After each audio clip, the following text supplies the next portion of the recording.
My son stole my passport to travel with his wife and Mill, stay home taking care of my cat, cleaning and cooking. That's what you do best. I'm going to relax.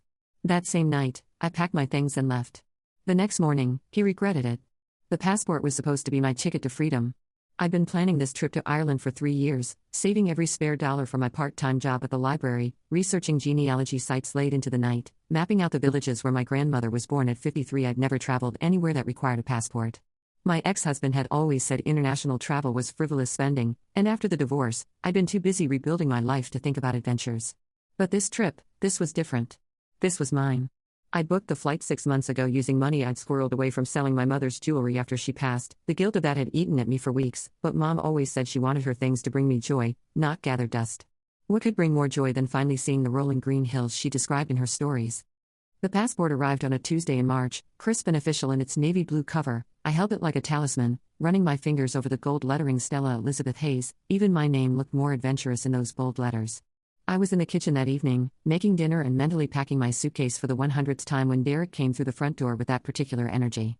That meant he wanted something. At 28, my son had perfected the art of casual manipulation, the way he'd lean against the door frame, hands in his pockets, wearing that boyish smile that used to melt my heart when he was 7 and had broken something valuable. "Hey, Mom," he kissed my cheek, the gesture automatic and empty. "Smells good in here, just spaghetti and meatballs." I stirred the sauce, not looking at him.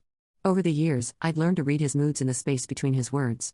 Tonight, he was building up to something big, so Brianna and I have been talking. He grabbed a beer from my refrigerator without asking.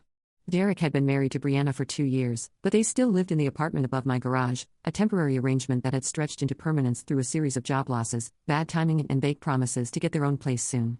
About her mom wants to take us on a cruise. Family bonding thing, you know, Caribbean. 2 weeks, all expenses paid. He twisted the cap off his beer. The metal clattering onto my counter. Leaves next Monday. I turned to face him. Wooden spoon still in my hand. That's wonderful, honey. You too deserve a vacation, yeah? Well, there's a small problem. His smile flickered. I can't find my passport. I know I had it somewhere, but with all the moving around, he shrugged, as if his disorganization was charming rather than infuriating. Can you get it expedited? That's the thing. There's not enough time. But then Brianna had this brilliant idea.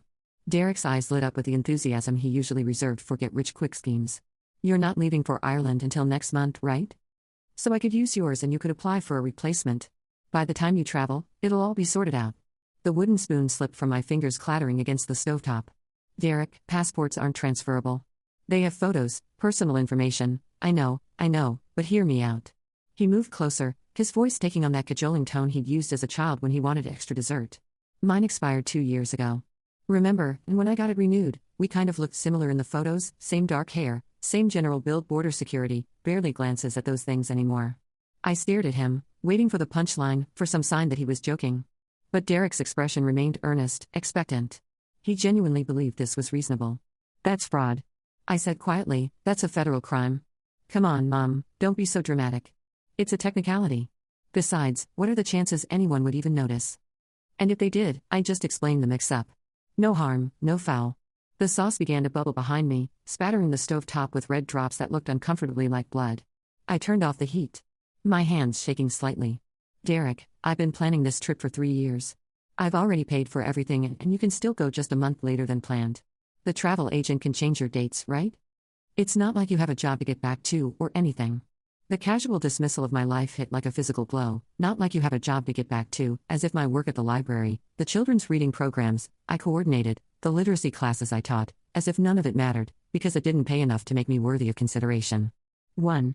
I do have a job, I said, my voice carefully controlled, and I have vacation time approved for those specific dates. I can't just. Mom. Derek set down his beer and reached for my hands, his touch, gentle but manipulative.